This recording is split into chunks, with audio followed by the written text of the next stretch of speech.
5 തലമുറകളായി നിങ്ങൾക്കൊപ്പം PRS hospital. Congress എന്താ ഇങ്ങനെ? ഇന്ത്യൻ നാഷണൽ കോൺഗ്രസ് ആസേത് ഹിമാചലമുള്ള ഒരു പാർട്ടിയാണ്. കന്യാകുമാരി മുതൽ കാശ്മീർ വരെ എല്ലാ സ്ഥലത്തും ഈ പാർട്ടിക്ക് ഘടകങ്ങളോ പാർട്ടിയുടെ പ്രവർത്തകരോ കുഞ്ഞു നേതാക്കളോ ഒക്കെ ഉള്ള ഒരു പാർട്ടിയാണ്. ഗാന്ധിജി ഒരിക്കൽ പറയുകയുണ്ടായി, ഇന്ത്യക്ക് സ്വാതന്ത്ര്യം കിട്ടിയതിന് ശേഷം ഇന്ത്യൻ നാഷണൽ കോൺഗ്രസ് പിരിച്ചുവിടണം. ഇതൊരു സേവന സംഘടനയായിട്ട് നിലനിർത്തുന്നതിൽ കുഴപ്പമില്ല, പക്ഷേ ഒരു രാഷ്ട്രീയ പ്രസ്ഥാനമായി നിലനിർത്തിയാൽ കഴിയുമോ? കഴിയില്ല എന്ന് ഗാന്ധിജിയുടെ ഒരു നിരീക്ഷണമുണ്ട്. എത്ര അർത്ഥവത്തായ നിരീക്ഷണമാണ് അത്. ഓക്കെ, സമ്മതിച്ചു. അതിനുശേഷം ഇത് രാഷ്ട്രീയ പാർട്ടിയായി. നെഹ്റുവിൻ്റെ നേതൃത്വത്തിൽ ഭരണത്തിൽ വന്നു, ഇന്ദിരാഗാന്ധി വന്നു, രാജീവ് ഗാന്ധി വന്നു. അങ്ങനെ വന്ന് തലമുറകളായി വന്നു. പിന്നെ അതിനകത്ത് കുടുംബാധിപത്യം വന്ന് നാഷണൽ ലെവലിൽ ദേശീയതലത്തിൽ പരിശോധിച്ചാൽ കുടുംബാധിപത്യം വന്ന് ആക്ഷേപം കേൾക്കുന്നു. പക്ഷെ ഇങ്ങനെ കേരളത്തിലേക്ക് വന്നു കഴിഞ്ഞാലാണ് ആകെ ജഗ പുക കശപിശ. എന്താണ് ഇപ്പോൾ 2 പ്രാവശ്യമായിട്ട് ഭരണമില്ല, അത് മനസ്സിലാക്കുക. 2 പ്രാവശ്യം തുടർച്ചയായിട്ട് ഭരണം കിട്ടാതിരുന്നിട്ടും KPCC പ്രസിഡന്റിനെ ആരാക്കണം? KPCC പ്രസിഡന്റ് പറഞ്ഞു ഞാൻ മാറൂല, പിന്നെ അതിൻ്റെ ചില പ്രശ്നങ്ങൾ, എനിക്ക് ആരോഗ്യം ഉണ്ടെന്ന് KPCC പ്രസിഡന്റ്. വേറൊരു വിഭാഗം ആ KPCC പ്രസിഡന്റിന് ആരോഗ്യമില്ല എന്ന് പറഞ്ഞു വരുത്തുന്നു. അപ്പോൾ പിന്നെ ശ്രീ സുധാകരൻ പറഞ്ഞ ഇന്നലെയും ജിമ്മിൽ പോയതാണ്, എനിക്ക് പ്രശ്നമൊന്നുമില്ല എന്ന് പറയുന്നു. ഞാൻ നല്ല ഭക്ഷണം കഴിക്കും, ഞാൻ ജിമ്മിൽ പോകുന്നു, എനിക്ക് യാതൊരു പ്രശ്നമില്ല എന്ന് ബൈറ്റുകൾ കൊടുക്കുന്നു, ഇൻ്റർവ്യൂകൾ കൊടുക്കുന്നു. അതിനുവേണ്ടി ആളുകളെ കാണുന്നു. AK ആന്റണിയെ പോയി കാണുന്നു, ഡൽഹിയിൽ വിളിപ്പിക്കുന്നു. 4 വർഷമായി. അപ്പോൾ ഇതെന്താണ് ഇങ്ങനെ ഒരു പാർട്ടി, ഇങ്ങനെ ഒരു സംവിധാനം? ഇതൊരു വളരെ ജനാധിപത്യപരമായി നിശ്ചിത കാലയളവ് തീരുമാനിച്ച് 4-5 വർഷം കൂടുമ്പോൾ തീരുമാനിച്ച് പ്രധാനപ്പെട്ട ഒന്നുകിൽ ജനാധിപത്യപരമായി സമ്മേളനം, ഇപ്പോൾ CPM ഒക്കെ ചെയ്യുന്നത് പോലെ CPM-ൽ ജനാധിപത്യപരമെന്ന് പറയാൻ കഴിയില്ല, കാരണം അവർ സമ്മേളനം കൂടുന്നേ ഉള്ളൂ. മുകളിൽ നിന്ന് പറയുന്ന അനുസരിച്ച്, നാമനിർദ്ദേശം ചെയ്യുന്ന അനുസരിച്ചാണ് കാര്യങ്ങൾ പോകുന്നത്. എന്നാലും അവർ ഒന്നിച്ചിരുന്ന് അവിടെ അനൗൺസ് ചെയ്യാറുണ്ട്. അത്രയെങ്കിലും കാര്യങ്ങൾ നടക്കുന്നു. മറ്റ് CPI പോലുള്ള പാർട്ടികളിലൊക്കെ അങ്ങനെ തന്നെയാണ്. RSP പോലുള്ള മറ്റ് ഇടതുപക്ഷ പാർട്ടികളിലും പല പാർട്ടികളിലും അങ്ങനെയുണ്ട്. പിന്നെ അതുപോലെ തന്നെ BJP-യിലാണെങ്കിൽ എത്ര ഗ്രൂപ്പ് ഉണ്ടെന്നൊക്കെ പറഞ്ഞാലും അവസാനം ഒരു ഉത്തരവ് വരുമ്പോൾ അവരതെല്ലാവരും അംഗീകരിക്കും. പക്ഷെ കോൺഗ്രസിൽ എന്താണ് ഇങ്ങനെ സംഭവിക്കുന്നത്? ഗ്രൂപ്പിനകത്ത് ഗ്രൂപ്പ്. അപ്പോൾ തർക്കങ്ങളോട് തർക്കങ്ങൾ. ആന്റണി ആകണം. അപ്പോൾ പത്തനംതിട്ടയിൽ നിന്നുള്ളവർക്ക്, പിന്നെ മതസംഘടനകളുടെ ആളുകളുടെ ഇടപെടലുകൾ, അച്ഛന്മാരുടെ ഇടപെടലുകളിൽ NSSന്റെ ഇടപെടലുണ്ടെന്ന് പറയുന്നു, SNDP-യുടെ ഇടപെടൽ, വെള്ളാപ്പള്ളി നടേശന്റെ ഇടപെടൽ. ഇതൊരു പാർട്ടിയല്ലേ? ഇതൊരു രാജ്യത്തിന് സ്വാതന്ത്ര്യം കിട്ടുന്നതിന് വേണ്ടിയൊക്കെ ആ കാലഘട്ടത്തിൽ രൂപീകരിച്ച് സ്വാതന്ത്ര്യം കിട്ടുന്നതിന് വേണ്ടിയൊക്കെ വലിയ സംഭാവന നൽകി ഒരുപാട് വലിയ നേതാക്കളെ സൃഷ്ടിച്ചിട്ടുള്ള വലിയൊരു പാർട്ടിയല്ലേ? ആ പാർട്ടിയിൽ ഇപ്പൊ AK ആന്റണിയെ പോലുള്ള സീനിയർ നേതാക്കൾ ജീവിച്ചിരിക്കുന്നു. വളരെ പ്രായം കൊണ്ടും അനുഭവ സമ്പത്ത് കൊണ്ടും ഒരുപാട് പദവികളിലൊക്കെ ഇരുന്നിട്ട് വളരെ സീനിയർ നേതാക്കളുണ്ട്. പക്ഷെ അത്രയും വലിയ സീനിയർ നേതാക്കൾ ഉണ്ടായിട്ടും എന്തേ അവർക്കൊരു KPCC പ്രസിഡന്റിനെ ഇങ്ങനെ തെരുവിലിട്ട് അലക്കി ഓരോരുത്തർ അഭിപ്രായം പറഞ്ഞു? യൂത്ത് കോൺഗ്രസ് ഇന്നലെ രാഹുൽ മാങ്കൂട്ടത്തിൽ കയറി അഭിപ്രായം പറഞ്ഞിരിക്കുന്നു. ഇതെന്ത് പാർട്ടി, ഇതെന്ത് രീതി എന്ന് യൂത്ത് കോൺഗ്രസ്സുകാരെ കൊണ്ട് ചോദിപ്പിക്കുന്നു, KSUക്കാരെ കൊണ്ട് ചോദിപ്പിക്കുന്നു, ഗ്രൂപ്പ് കളിക്കുന്നു. എന്താണ്? 2 പ്രാവശ്യമായിട്ട് തുടർച്ചയായിട്ട് അധികാരമില്ല.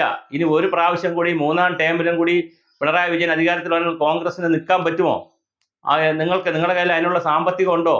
നിങ്ങൾ അതിനുള്ള ആൾബലം ഉണ്ടോ? ഇനി തുടർച്ചയായിട്ട് വന്നാൽ ബംഗാൾ പോലെ പാർട്ടിയിൽ ആൾ കാണുമോ? ഇതൊക്കെ ചിന്തിക്കാതെ നിങ്ങൾ ചെറിയ ചെറിയ തർക്കങ്ങൾക്ക് വേണ്ടി 4 വർഷം ഇരുന്ന സുധാകരനും മതിയായില്ല എന്ന് ഞാൻ അല്ലെങ്കിൽ കേന്ദ്രത്തിന് അങ്ങനെ ഒരു താല്പര്യം, അല്ലെങ്കിൽ പാർട്ടിക്ക് മൊത്തത്തിൽ അങ്ങനെ ഒരു താല്പര്യം ഉണ്ടെങ്കിൽ ഞാൻ മാറാം എന്നും അദ്ദേഹം പറയുന്നില്ല. ഇനി അദ്ദേഹത്തിനെ മാറ്റുന്നത് എന്തിനാണ് എന്ന് മറ്റുള്ളവർ പറയുന്നില്ല. എന്താണിത് തമ്മിൽ തർക്കം? എന്താണ് ഈ ബഹളം? ഗ്രൂപ്പൊക്കെ ഉണ്ട്. ഏത് പാർട്ടി എടുത്താലും അതിനകത്ത് ചില ഫ്രാക്ഷനും ചില നേതാക്കളുടെ അനുയായികളെയൊക്കെ പിടിക്കലും ഒക്കെ ഉണ്ട്. പക്ഷെ ഇതൊരു എല്ലാ അതിരുകളും ലംഘിച്ചുകൊണ്ട്, സീമകളിൽ ലംഘിച്ചുകൊണ്ട് പബ്ലിക്കിലേക്ക് പോകുന്നു, പ്രസ്താവനകൾ ഇറക്കുന്നു. നിലവിലെ KPCC ഇരിക്കണം എന്നൊരു വിഭാഗം, മാറണം എന്ന വിഭാഗം, പിന്നെ അതിനു വേണ്ടിയുള്ള ഊഹാഭോഗങ്ങൾ, അസുഖത്തിന്റെ പ്രശ്നങ്ങൾ. എത്ര ബഹളമാണ് കാണിക്കുന്നത്! എന്തേ ജനാധിപത്യപരമായി ബൂത്ത് മുതൽ ഏറ്റവും താഴെത്തട്ട് മുതൽ AICC വരെ ഒരു തെരഞ്ഞെടുപ്പ് നടത്താൻ കഴിയുന്നില്ല?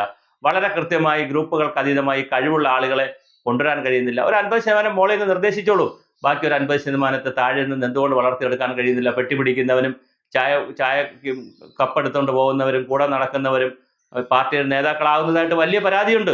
അതെല്ലാം ഒഴിവാക്കി സാധാരണ പ്രവർത്തകർ, നന്നായി പ്രവർത്തിക്കുന്നവർ, ബൂത്ത് തലത്തിൽ, മണ്ഡലതലത്തിൽ, ജില്ലാ തലത്തിലൊക്കെ വളരെ മനോഹരമായി പ്രവർത്തിക്കുന്ന, ഈ രാജ്യത്തിന് വേണ്ടി പ്രവർത്തിക്കുന്ന, അല്ലെങ്കിൽ പാർട്ടിക്ക് വേണ്ടി പ്രവർത്തിക്കുന്ന, സകലതും പണവും അധ്വാനവും ഊർജവും എല്ലാം കൊടുത്ത് പ്രവർത്തിക്കുന്ന എത്രയോ ആയിരക്കണക്കിന് അണികളും കുഞ്ഞു നേതാക്കളുമുള്ള പാർട്ടിയാണ്. ആ പാർട്ടി യുവാക്കൾ എടുത്തു കഴിഞ്ഞാൽ ധാരാളം യുവ നേതൃത്വം കയ്യിലുണ്ട്. പക്ഷെ ഇതെല്ലാം ഉണ്ട്, മഹിളാ നേതൃത്വമുണ്ട്.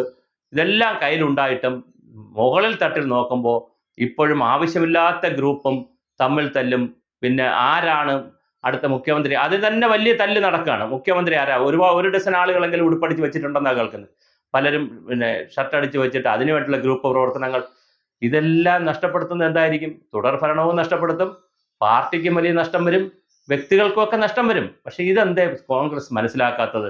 എന്തിനാണ് ഇങ്ങനെ തമ്മിലടിച്ച് ഉൾപ്പോരുകൾ കാണിച്ച് അകത്ത് പറ്റുന്നത് രീതിയിലും പറ്റാത്ത രീതിയിലും ഒക്കെ ഉള്ള ആളുകളെ ഇളക്കി വിട്ട്, കുട്ടി നേതാക്കളെ ഇളക്കി വിട്ട്, അണികളെ ഇളക്കി വിട്ട്, പോസ്റ്റർ യുദ്ധം, തെരുവ് യുദ്ധം, സോഷ്യൽ മീഡിയ യുദ്ധം, എന്തൊക്കെയാണ് നടക്കുന്നത്? ഇതെല്ലാം അനുവദിക്കാൻ പാടുണ്ടോ ഒരു പാർട്ടി എന്നുള്ള നിലയിൽ? ഇതെല്ലാം ഒഴിവാക്കി വളരെ ജനാധിപത്യപരമായി 5 വർഷത്തിലൊരിക്കലോ 4 വർഷത്തിലൊരിക്കലോ ജനാധിപത്യപരമായി തന്നെ തെരഞ്ഞെടുപ്പ് നടത്തി ഭാരവാഹികളെ വയ്ക്കുകയും ആരെങ്കിലും ഭാരവാഹികളായിട്ട് പ്രഖ്യാപിച്ചാൽ ബാക്കി എല്ലാവരും അത് അംഗീകരിക്കുകയും ചെയ്യുന്ന, അവിടെ ഗ്രൂപ്പിസവും ജാതിയും മതവും സമവാക്യങ്ങളും കൊണ്ടുവന്ന് എല്ലാം അട്ടിമറിക്കുന്ന രീതിയിലേക്ക് പോകുന്നത് ശരിയാണോ? തീർച്ചയായിട്ടും ഇപ്പോൾ രാജ്യത്ത് BJP ആണ് ഭരിക്കുന്നത്, ഇവിടെ കമ്മ്യൂണിസ്റ്റ് പാർട്ടിയാണ് ഭരിക്കുന്നത്, മാർക്സിസ്റ്റ് പാർട്ടിയാണ്, അല്ലെങ്കിൽ LDF ആണ് ഭരിക്കുന്നത്. തീർച്ചയായിട്ടും നല്ല പ്രതിപക്ഷം ആവശ്യമുണ്ട്. നല്ല പ്രതിപക്ഷം നാളത്തെ ഭരണപക്ഷമാകണ്ടേ? അപ്പോൾ ഇത് ജനാധിപത്യമല്ലേ? മാറിയും തിരിഞ്ഞൊക്കെ ആളുകൾ ഭരണത്തിൽ വരും, അല്ലെങ്കിൽ വരണം. കാരണം ജനാധിപത്യ ഏകാധിപത്യത്തിലേക്ക് പോകാതിരിക്കണമെങ്കിൽ ഭരണമാറ്റമൊക്കെ ഉണ്ടാകണം. പക്ഷെ അങ്ങനെയൊക്കെ സംഭവിക്കാൻ സാധ്യതയുള്ള, അല്ലെങ്കിൽ സംഭവിക്കണമെന്ന് ഇതിങ്ങനെയൊക്കെ ചെയ്യാം, ഒരു ഭരണമാറ്റം കൊണ്ടുവരാമെന്ന് ജനങ്ങൾ വിചാരിച്ചാൽ പോലും അവരെ മാറ്റി ചിന്തിപ്പിക്കുന്ന രീതിയിലുള്ള ഗ്രൂപ്പും തല്ലും ബഹളവും ഒക്കെയാണ് നടക്കുന്നത്. ഇതിൽ നിന്ന് എന്നാണ് ഇനി ഈ പാർട്ടിക്ക് ഒരു മോചനം ഉണ്ടാവുക? ആരാണ് മോചനം ഉണ്ടാക്കി കൊടുക്കുക? വരുന്ന തലമുറ പോലും ഗ്രൂപ്പിന്റെ അടിസ്ഥാനത്തിലാണ് വരുന്നത്. KS മുതൽ ഗ്രൂപ്പിന്റെ അടിസ്ഥാനത്തിലാണ്, ബാലവേദി മുതൽ ഗ്രൂപ്പിന്റെ അടിസ്ഥാനത്തിലാണ് കയറി വരുന്നതെങ്കിൽ എങ്ങനെയാണ്, ആരാണ് ഈ പാർട്ടിയെ ഇനി രക്ഷിക്കുക?